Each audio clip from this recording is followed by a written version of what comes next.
Hello दोस्तों, अहाँ सबका अपना भनसाघर मिथिला में बहुत बहुत स्वागत करै छी। आइ हम सभक पसंदीदा स्वादिष्ट क्रिस्पी करारी कुरकुरी आ करारी मठरीके रेसिपी लऽ कऽ अयलहुँ, जकरा बनेनाइ बहुत ही आसान छै। बहुत कम समयमे घरके सामानसँ बना सकै छी और महीनों स्टोर कऽ कऽ राखि सकै छी।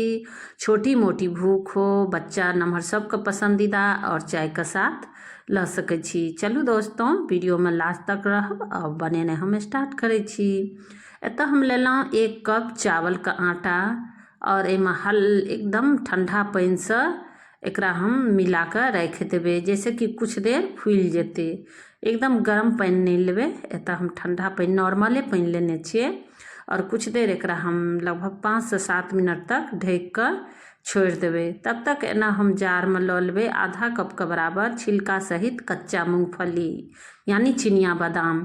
चिनिया बादामके छिलका सहित पीस लेलिए और देखियो कते नीक बनि कऽ तैयार भऽ गेलै। एनाहिए हमरा पीस लैके छै, दरदरा से कनि मेही। एहिके बाद एतऽ हम लेलहुँ गेहूँके आटा 1 कप। गेहूँके आटाके पहिले चालि लेबै, अगर चालल छै तऽ कोई बात नहीं। और एतऽ हम चालि लेली, अपना अनुसार कम ज़्यादा लऽ कऽ बना सकै छी। एतऽ हम कमे कमे लऽ कऽ बना कऽ देखा रहल छी, लेकिन दोस्तों बहुत ही एकदम टेस्टी बनि कऽ तैयार होइ छै। और एतऽ हम गेहूँ आटाके चालि लेलिए और मूँगफली यानी चिनिया बादाम जे हम पीसने रहिए ओकरो हम छानि लेबै, जैसे कि छानने से ना बहुत ही बढ़िया भऽ जाइ छै। और एकरा हम बढ़िया जकाँ चम्मचके सहायतासँ चला चला कऽ छानि लेलिए, चालि लेलिए। और एहि सबके मूँगफली और एतऽ हम गेहूँ आटाके मिक्स कऽ देबै। और दोस्तों ई सब घरके सामानसँ बनि जाइ छै बहुत ही स्वादिष्ट।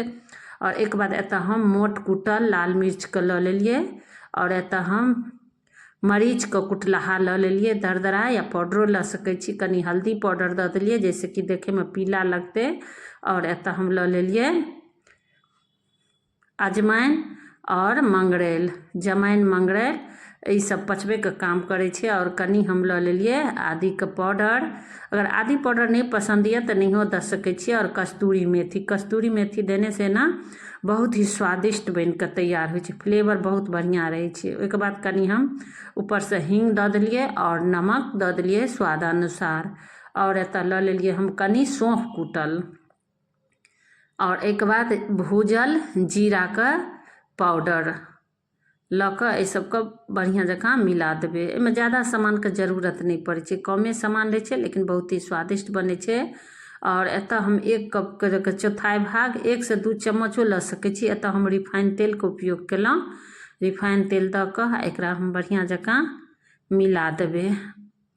तब तक एतऽ फूलि गेलै, लगभग 5 से 7 मिनट तक फूलै लए देने रहिए, किएक तऽ चावलके आटा कनि मोटगर रहै छै, ओहि दुआरे हम एकरा फूलै लए दऽ देलिए। लेकिन बहुत ही एकदम करारी क्रिस्पी बनि कऽ तैयार होइ छै, तुरंत ओना फूलै नहीं छै लेकिन कनि मनि फूलि जाइ छै। और चावल आटा और गेहूँ आटा और एतऽ मूँगफली जे पीसने रहिए पाउडर, ओहि सबके और मसाला सहित मिला लेलिए बढ़िया जकाँ। देखियो कते नीक एकदम तैयार भऽ गेलै।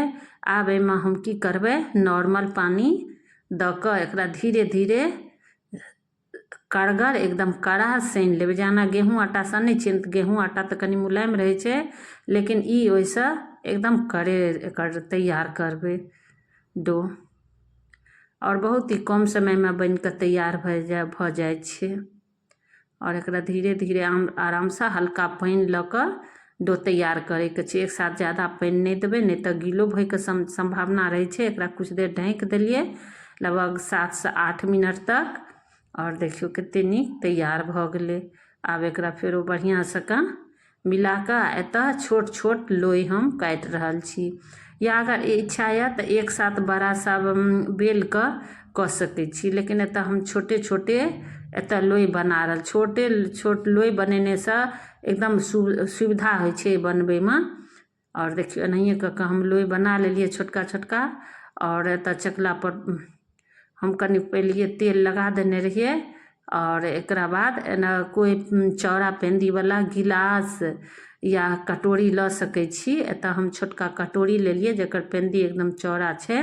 और हल्का सब दबा देबै, प्रेस कऽ देबै, जैसे कि एकदम छोट छोट एकदम जेना पानी पूरी होइ छै ने गोलगप्पा, तेनाहिए कऽ कऽ छोट छोट एकदम पूरी जकाँ बना लेलिए। देखियो एनाहिए कऽ कऽ बना लैके छै। अगर इच्छा यऽ तऽ बेलो सकै छी, लेकिन बेलेमे तऽ कनि टाइम लग जाइ छै। और देखियो एतेक हम बेल लेलिए, ऊपरसँ काँटावला चम्मचसँ छेद कऽ देलिए, या टूथपिक या कोई लकड़ी यऽ तऽ ओहोसँ छेद कऽ सकै छी।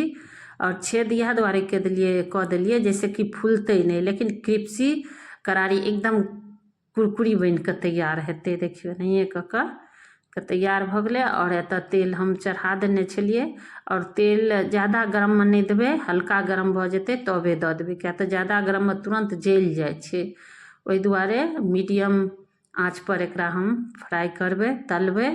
और देखियो रंगो कते नीक आबि गेलै। और दोस्तों एकरा महीनों स्टोर कऽ के राखि सकै छी, छोटी मोटी भूख या चाय के साथ लऽ सकै छी, और बच्चों के खिला सकै छी। बच्चा नमहर सबके पसंदीदा हेबे करै छै।